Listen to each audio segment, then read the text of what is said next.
Greetings, fearless foodies. Today we're making a 60-second primitive pesto. Why primitive? It contains just a little basil, wheat, lettuce leaves, collard greens, kale, carrot tops, radicchio leaf, red lettuce, and an abundance of fresh, beautiful parsley.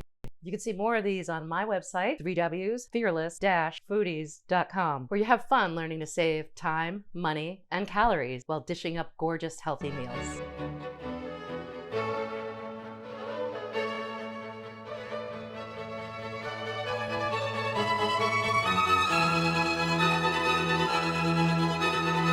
Ready, set, pesto.